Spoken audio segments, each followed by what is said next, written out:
केदारनाथ ज्योतिर्लिंग। केदारनाथ महादेव के विषय में कई कथाएं हैं। स्कंद पुराण में लिखा है कि एक बार केदार क्षेत्र के विषय में जब पार्वती जी ने शिव से पूछा तब भगवान शिव ने उन्हें बताया कि केदार क्षेत्र उन्हें अत्यंत प्रिय है। वे यहाँ सदा अपने गणों के साथ निवास करते हैं। इस क्षेत्र में वे तब से रहते हैं जब उन्होंने सृष्टि की रचना के लिए ब्रह्मा का रूप धारण किया था। स्कंद पुराण में इस स्थान की महिमा का एक वर्णन ये भी मिलता है कि एक बहेलिया था जिस हिरण का मांस खाना अत्यंत प्रिय था। एक बार यह शिकार की तलाश में केदार क्षेत्र में आया। पूरे दिन भटकने के बाद भी उसे शिकार नहीं मिला। संध्या के समय नारद मुनि इस क्षेत्र में आए तो दूर से बहेलिया उन्हें हिरण समझकर उन पर वान चलाने के लिए तैयार हुआ। जब तक वह वान चलाता सूर्य पूरी तरह डूब गया। अंधेरा होने पर उसने देखा कि एक सर्प मेढक का निगल रहा है। मृत होने के बाद मेढक शिव रूप में परिवर्तित हो गया। इसी प्रकार बहेलिया ने देखा कि एक हिरण को सिंह मार रहा है। मृत हिरण शिव गणों के साथ शिवलोक जा रहा है। इस अद्भुत दृश्य को देखकर बहेलिया हैरान था। इसी समय नारद मुनि ब्राह्मण वेश में बहेलिया के समक्ष उपस्थित हुए। बहेलिया ने नारद मुनि से इन अद्भुत दृश्यों के विषय में पूछा। नारद मुनि ने उसे समझाया कि यह अत्यंत पवित्र क्षेत्र है। इस स्थान पर मृत होने पर पशु पक्षियों को भी मुक्ति मिल जाती है। इसके बाद बहेलिया को अपने पाप कर्मों का स्मरण हो आया कि किस प्रकार उसने पशु पक्षियों की हत्या की है। बहेलिया ने नारद मुनि से अपनी मुक्ति का उपाय पूछा। नारद मुनि से शिव का ज्ञान प्राप्त करके बहेलिया केदार क्षेत्र में रहकर शिव उपासना में लीन हो गया। मृत्यु पश्चात उसे शिवलोक में स्थान प्राप्त हुआ।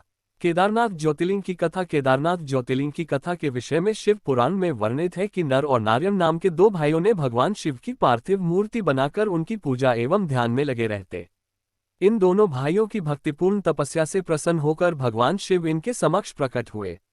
भगवान शिव ने इनसे वरदान मांगने के लिए कहा तो जन कल्याण की भावना से इन्होंने शिव से वरदान मांगा कि वह इस क्षेत्र में जनकल्याण हेतु सदा वर्तमान रहें। इनकी प्रार्थना पर भगवान शंकर ज्योतिर्लिंग के रूप में केदार क्षेत्र में प्रकट हुए। केदारनाथ से जुड़ी पांडवों की कथा। शिव पुराण में लिखा है कि महाभारत के युद्ध के पश्चात पांडवों को इस बात का प्रायश्चित हो रहा था कि उनके हाथों उनके अपने भाई बंधुओं की हत्या हुई है। वे इस पाप से मुक्ति पाना चाहते थे। इसका समाधान जब इन्होंने वेद व्यास जी से पूछा तो उन्होंने कहा कि बंधुओं की हत्या का पाप तभी मिट सकता है जब शिव इस पाप से मुक्ति प्रदान करेंगे। शिव पांडवों से अप्रसन्न थे, अतः पांडव जब विश्वनाथ के दर्शन के लिए काशी पहुंचे तब वे वहां शंकर प्रत्यक्ष प्रकट नहीं हुए। शिव को ढूंढते हुए तब पांचों पांडव केदारनाथ पहुंच गए। पांडवों को आया देखकर शिव ने भैंस का रूप धारण कर लिया और भैंस के झुंड में शामिल हो गए। शिव की पहचान करने के लिए भीम एक गुफा के मुख के पास पैर फैलाकर खड़ा हो गया। सभी भैंस उनके पैर के बीच से होकर निकलने लगे, लेकिन भैंस बने शिव ने पैर के बीच से जाना स्वीकार नहीं किया। इससे पांडवों ने शिव को पहचान लिया। इसके बाद शिव वहां भूमि में विलीन होने लगे। तब भैंस बने भगवान शंकर को भीम ने पीठ की तरह से पकड़ लिया। भगवान शंकर पांडवों की भक्ति एवं दृढ़ निश्चय को देखकर प्रकट हुए तथा उन्हें पापों सिवा मुक्त कर दिया। इस स्थान पर आज भी द्रौपदी के साथ पांचों पांडवों की पूजा होती है। यहाँ शिव की पूजा भैंस के पृष्ठ भाग के रूप में तभी से चली आ रही है। ऐसे ही वीडियो के लिए हमारे चैनल को लाइक, शेयर और सब्सक्राइब करें।